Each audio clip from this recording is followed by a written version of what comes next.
Selamat datang di RR Film, channel yang membahas alur cerita film secara singkat, padat, dan mudah dimengerti.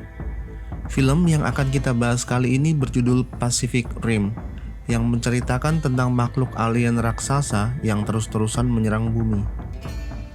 Di awal film, kita diperkenalkan dengan dua istilah asing, yaitu kaiju yang berasal dari bahasa Jepang yang berarti makhluk besar, dan Jäger yang berasal dari bahasa Jerman yang berarti pemburu. Diceritakan bahwa pada saat itu, bumi telah diserang oleh alien yang muncul dari kedalaman Samudra Pasifik. Di antara celah dua lempeng tektonik yang terdapat portal tempat munculnya alien-alien itu. Kaiju pertama muncul di San Francisco. Selama 6 hari pasukan militer akhirnya berhasil membunuh monster itu. 3 kota hancur karena serangan ini dan puluhan ribu nyawa melayang. 6 bulan kemudian, serangan kaiju kedua menghantam Manila. Kemudian serangan ketiga menghantam Cabo. Kemudian serangan keempat dan seterusnya. Sehingga umat manusia menyadari kalau serangan ini akan terus terjadi dan mereka bersatu mengumpulkan seluruh sumber daya untuk menciptakan senjata melawan kaiju. Dan lahirlah program Jäger yang menyerupai robot raksasa yang awalnya dikendalikan oleh seorang pilot. Karena beban saraf yang terlalu berat dipikul oleh seorang pilot, maka selanjutnya diterapkan sistem dua pilot yang masing-masing mengendalikan sisi kanan dan kiri. Jäger berhasil mengalahkan kaiju-kaiju yang datang menyerang dan membuat para pilotnya menjadi terkenal. 7 tahun kemudian, pada tahun 2020, dua orang pilot Jäger terbangun karena mendapat laporan ada serangan kaiju kategori 3. Mereka adalah dua orang bersaudara Yancey Beckett dan Riley Beckett yang mengendalikan Jäger yang bernama Gypsy Danger. Mereka terpilih menjadi pilot Jäger karena memiliki kemampuan yang unik, yaitu sistem saraf mereka bisa dihubungkan. Sebelum beraksi, kedua pilot melakukan drift, yaitu menghubungkan saraf antara kedua pilot sehingga mereka bisa masuk ke memori masing-masing. Semakin kuat ikatan pikiran mereka, maka semakin baik mereka dalam mengendalikan Jäger dalam pertempuran. Mereka dipandu oleh rekan mereka yang bernama Tendo dan dipimpin oleh Marshal Stacker Pentecost. Gypsy Danger mulai melangkah menerjang badai di tengah lautan untuk menyambut kedatangan kaiju. Gypsy berusaha menyelamatkan kapal nelayan yang terjebak di antara mereka dan mulai menyerang monster itu. Gypsy Danger menembakkan 2 kali tembakan plasma ke tubuh kaiju dan mereka mengira kaiju telah tumbang.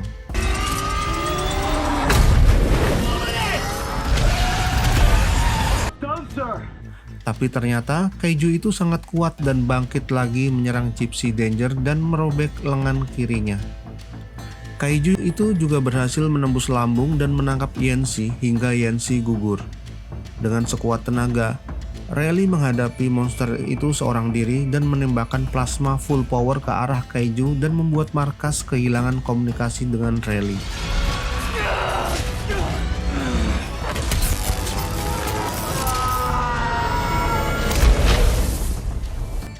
Di tepi pantai Alaska, Gypsy Danger berjalan tertatih dan jatuh di pantai. Kemudian, keluar Riley dengan tubuh penuh luka yang masih tidak percaya harus kehilangan saudaranya. 5 tahun kemudian, kemampuan kaiju berkembang mengalahkan beberapa Jäger. Para pemimpin program ini merasa bahwa Jäger tidak bisa diandalkan dan memutuskan untuk memberhentikan program Jäger dan menggantikannya dengan membangun tembok besar di pantai. Stacker dan kru yang lain sangat kecewa dengan keputusan tersebut karena Stacker yakin bisa mengakhiri perang ini dengan serangan pamungkas. Adegan berpindah di proyek pembangunan tembok kehidupan di Alaska yang dibangun untuk menahan serangan kaiju. Terlihat Riley menjadi salah satu pekerja di sana. Saat sedang istirahat, mereka melihat berita yang menyiarkan monster kaiju yang dengan mudah menerobos tembok kehidupan yang dibangun di Sydney. Akhirnya kaiju itu berhasil dilumpuhkan oleh Jäger Striker Yiruka yang dipiloti oleh Herc dan Chuck Hansen. Kemudian datanglah Stacker dengan menggunakan sebuah helikopter dan membujuk Riley untuk kembali bergabung dengannya. Riley yang masih trauma karena ingat bagaimana dia kehilangan orang yang sangat dia sayangi dengan tegas menolak ajakan Stacker. Stacker dengan tegas memberitahu Riley kalau dunia menjelang kiamat dan Jaeger adalah satu-satunya cara untuk mencegah kiamat itu. Adegan berpindah ke Teluk Hong Kong di mana Shutterdome, pos terakhir Jaeger, berada. Di sana, Riley disambut oleh Mako Mori yang bertanggung jawab atas program restorasi Jaeger Mark III dan yang akan memilih kandidat co-pilot untuknya. Di sana Stacker juga memperkenalkan tim riset mereka yang bernama Dr. Newton Geisler yang lebih dikenal dengan panggilan Newt dan Herman Gottlieb. Riley juga ditunjukkan 4 Jaeger yang masih tersisa dan para pilotnya. Crimson Typhoon yang dipiloti oleh Wei Tang bersaudara, kembar 3 dari Cina. Cerno Alpha yang merupakan generasi pertama Mark I yang dipiloti oleh Sasha dan Alexis yang tak pernah tertembus selama 6 tahun. Kemudian ada Striker Yuruka yang dipiloti oleh ayah dan anak Herc dan Chuck Hansen. Dan yang terakhir adalah Gypsy Danger yang akan dia kendalikan dan co-pilot yang akan dia pilih secara langsung. Stacker menjelaskan kalau dia berencana untuk meledakkan portal penghubung yang digunakan Kaiju untuk masuk ke bumi dengan menggunakan 1 ton hulu ledak termonuklir di punggung Striker Yuruka. Gottlieb menjelaskan sebuah prediksi kalau dalam seminggu ini mereka akan mendapatkan serangan ganda oleh Kaiju. Stacker membutuhkan sesuatu yang lebih detail dari sekedar prediksi, karena dia akan membawa hulu ledak untuk menghancurkan portal Kaiju. Newt meragukan keterbatasan informasi yang mereka terima.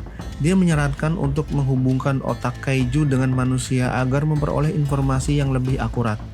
Tapi Stacker menolak ide dari Newt dan memilih menggunakan data milik Gottlieb. Riley tampak terpukau dengan Gypsy Danger yang terlihat lebih keren dari yang dulu. Dia juga bertemu dengan kawan lamanya yang bernama Tendo. Mako kemudian mengantarkan Riley ke kamarnya dan menjelaskan kalau dia sudah menyiapkan kandidat untuk jadi calon co-pilot Riley. Mako juga mengatakan kalau sebenarnya dia juga ingin menjadi pilot Jaeger. Kemudian Riley bertanya berapa skor simulasinya. Mako menjawab dan memberitahu kalau nilainya sempurna, tapi Marshall tidak mengizinkan Mako untuk menjadi salah satu kandidat co-pilotnya. Mako kembali memohon kepada Stacker agar dia diizinkan ikut seleksi, tapi Stacker dengan tegas menolak karena emosi Mako yang tidak stabil. Ketika sedang makan bersama, Herc menyambut Riley dengan hangat, berbeda dengan Chuck yang meragukan kemampuan Riley yang pernah dikalahkan oleh Kaiju 5 tahun yang lalu. Herc merasa tidak enak dan meminta maaf atas sikap anaknya. Saat ujian seleksi untuk menjadi co-pilotnya, Riley dengan mudah melawan semua calon yang sudah disiapkan. Riley meminta Mako untuk melawannya. Stacker awalnya menolak permintaan Riley, tapi dengan berbagai pertimbangan, akhirnya dia mengizinkan Mako untuk mengikuti tes ini. Saat pertarungan, tampak Mako bisa mengimbangi serangan Riley dan akhirnya Mako memenangkan pertarungan ini dengan skor tipis. Riley memutuskan untuk memilih Mako menjadi co-pilotnya, tapi dengan tegas Stacker menolak permintaan Riley dan membuat Mako sangat kecewa. Riley sangat penasaran dan mencoba mencari tahu kenapa Stacker melarang Mako untuk menjadi co-pilotnya. Mako hanya menjawab kalau dia sangat menghormati setiap keputusan Stacker. Sementara itu, Newt masih penasaran dan ingin mempraktekkan idenya tentang drift bersama otak Kaiju. Dia berharap mendapat informasi secara langsung dari memori Kaiju.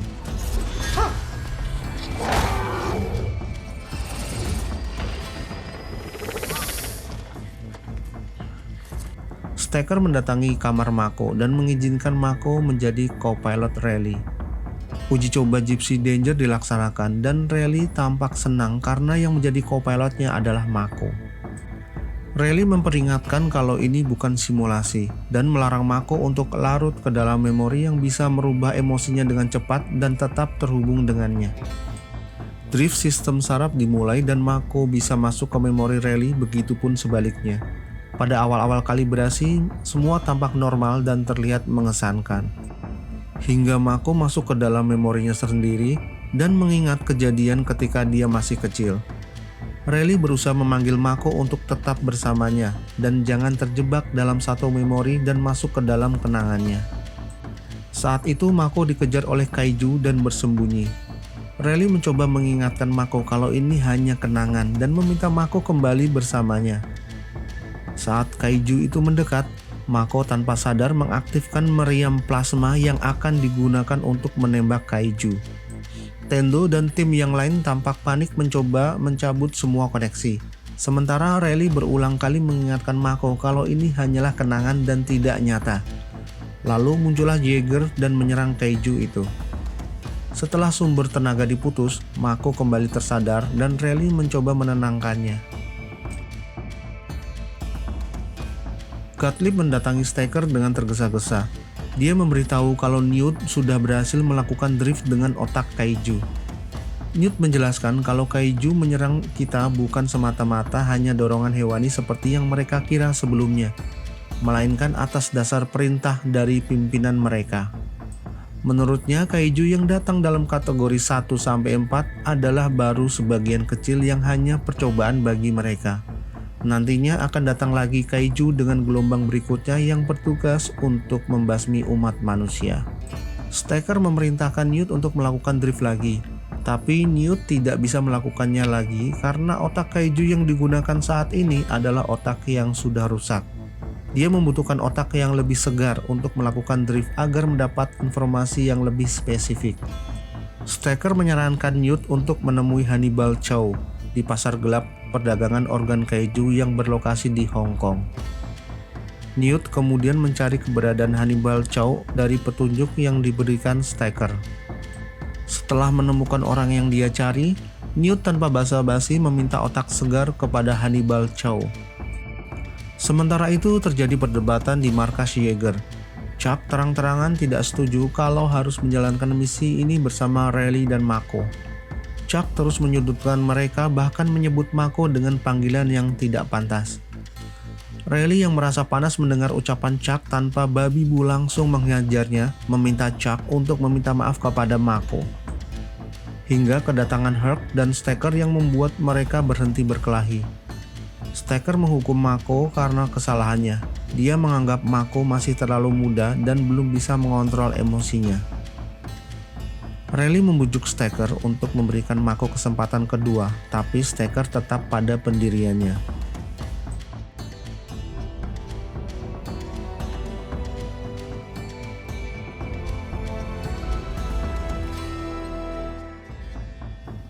Kemudian radar mendeteksi munculnya dua kaiju kategori 4 di gerbang portal, membuat semua kru waspada. Stacker memerintahkan Crimson Typhoon dan Cherno Alpha untuk maju di garis terdepan, sementara Striker Yiruka berada di belakang dan bertempur jika dalam keadaan terpaksa. Stacker tidak melibatkan Rayleigh dan Mako dalam misi ini.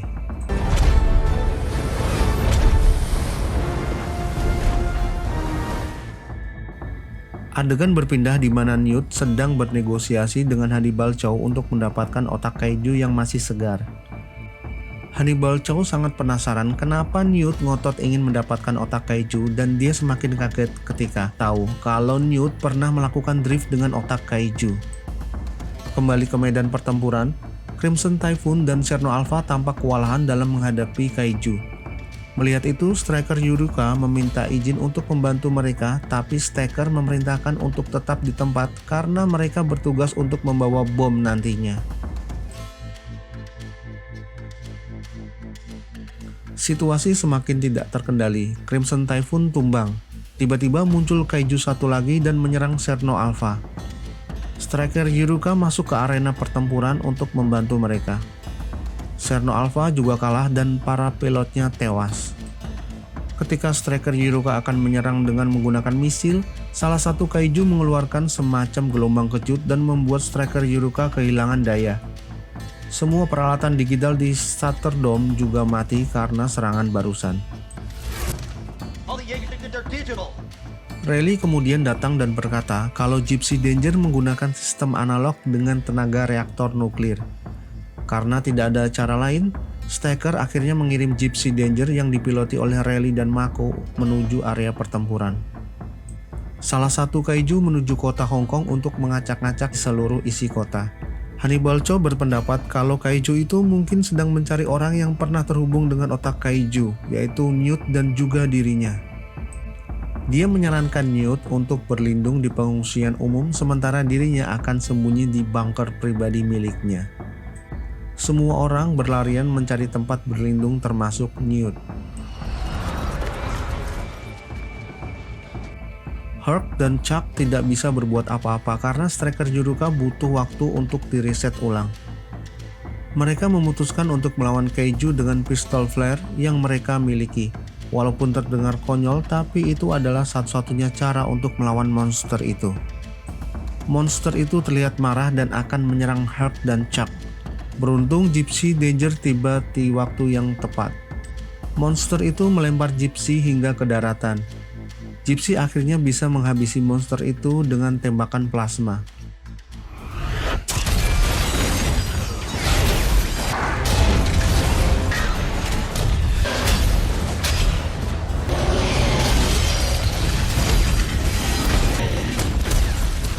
Sementara itu, sepertinya salah satu kaiju menemukan tempat bersembunyi Newt. Beruntung konsentrasi monster itu terpecah dengan kedatangan Gypsy. Gypsy melawan monster itu dengan menggunakan kapal yang dia pakai untuk senjatanya.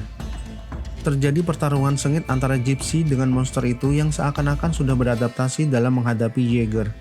Monster itu menarik dan membawa Gypsy terbang hingga luar angkasa dan membuat tembakan plasmanya tidak berfungsi karena menurunnya suhu dan kekurangan oksigen. Mako kemudian mengeluarkan senjata terakhirnya, yaitu pedang yang belum pernah ada pada Gypsy versi lama.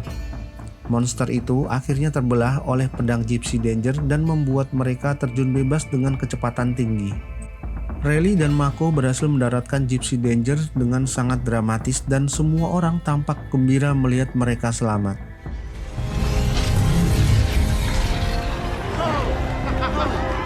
Di satu sisi, Newt yang selamat dari ancaman kaiju mendatangi Hannibal Chow untuk menagih otak kaiju yang sudah dia janjikan. Stacker Pentecost memuji aksi Riley dan Mako saat bertempur.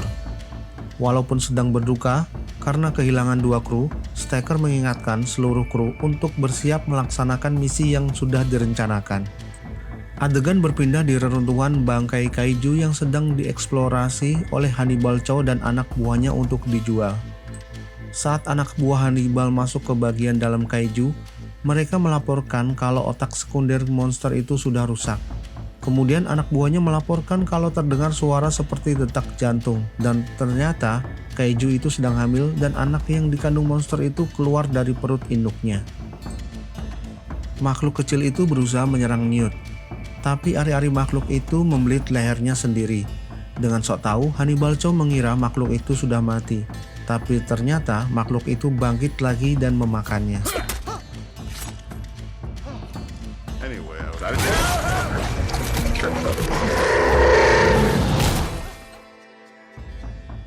Di Satterdome, Riley menanyakan separah apa penyakit yang diderita Stacker. Stacker menjelaskan kalau dia terpapar radiasi karena menjadi pilot Jaeger Mark I seorang diri dan sudah menjalankan belasan misi. Dan misi terakhirnya adalah ketika dia di Tokyo dan mengendalikan Jaeger seorang diri selama 3 jam. Dokter bilang, seandainya dia menjadi pilot Jaeger lagi, maka dia akan mati. Tak lama mereka mendapat informasi dari Tendo bahwa ada 2 kaiju kategori 4 yang sudah berada di luar portal. Sementara itu di reruntuhan bangkai kaiju, Newt sedang mempersiapkan peralatan untuk melakukan drift dengan otak kaiju. Cutlip yang berada di sana memutuskan untuk membantu Newt melakukan drift dengan otak kaiju. Di Satterdome, Herc yang terluka tidak bisa melaksanakan misi ini. Dia digantikan oleh Stacker yang akan mendampingi Chuck. Mako yang melihat itu merasa cemas karena dia tahu penyakit yang diderita Stacker sangat parah dan kalau dia menjadi pilot Jaeger lagi maka dia akan mati. Stacker meyakinkan Mako kalau saat ini tidak ada pilihan lain dan dia meminta Mako untuk melindunginya dalam misi ini. Dan untuk terakhir kalinya, Stacker memberikan pidatonya untuk membakar semangat seluruh kru. Chuck berpamitan kepada ayahnya. Tidak banyak kata yang keluar karena masing-masing sudah tahu isi hati mereka.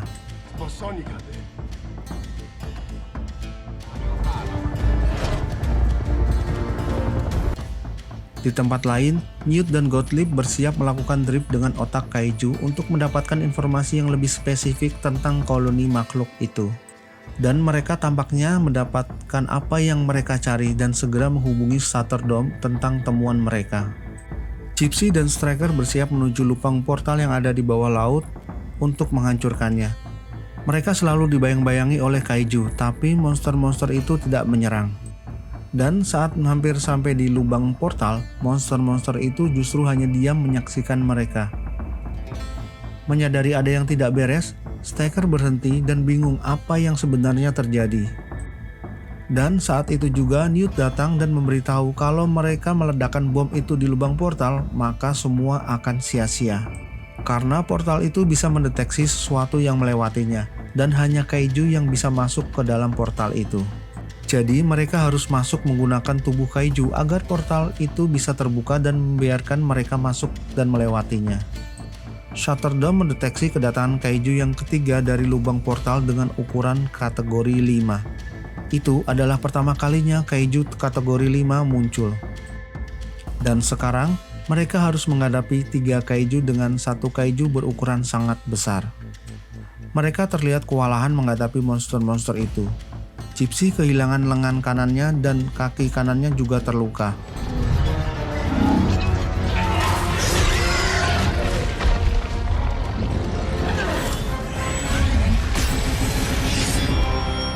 Sekarang para kaiju terlihat akan menyerang Striker.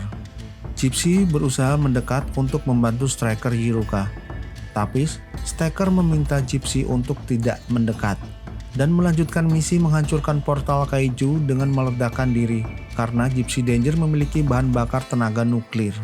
Striker Yiruka meledakkan diri untuk membunuh para kaiju agar memudahkan Gypsy untuk memasuki portal.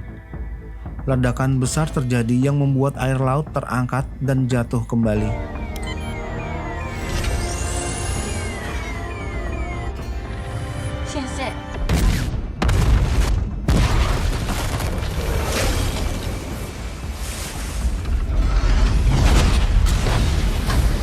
Ledakan itu juga menyebabkan kerusakan pada Gypsy Danger. Gypsy kemudian membawa bangkai kaiju untuk masuk ke portal, tapi dia kembali dihadang oleh 1 kaiju yang masih bertahan dari ledakan tadi. Gypsy menggunakan jet belakang untuk mendorong tubuhnya dengan cepat untuk menabrak kaiju yang menghadangnya hingga ikut jatuh ke dalam portal. Portal tersebut mendeteksi kalau yang masuk adalah kaiju, sehingga Gypsy bisa ikut masuk ke dalamnya bebarengan dengan monster itu. Mako pingsan karena suplai oksigennya menipis. Melihat itu, Rally mengeluarkan Mako melalui tabung penyelamat, sedangkan dia akan menyelesaikan misi ini sendiri. Saat Rally akan mengaktifkan penghancuran diri, ternyata sistemnya mengalami malfungsi dan mengharuskan dia mengaktifkan sendiri dengan cara manual. Dengan susah payah, dia berusaha melakukan pengaktifan manual. Dia segera masuk ke tabung penyelamat dan segera pergi dari sana. Tak lama terjadi ledakan besar yang menghancurkan jembatan portal yang digunakan kaiju untuk masuk ke bumi.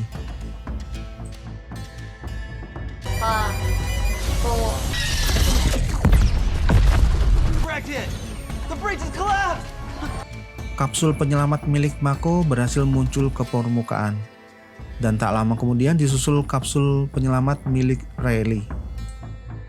Mereka berdua akhirnya berhasil selamat, tapi tidak dengan Striker Pentecost dan Chuck Hansen. Kegembiraan tampak di Satterdom karena portal kaiju berhasil ditutup. Dan itulah akhir dari film ini. Semoga bisa menghibur kalian semua. Terima kasih.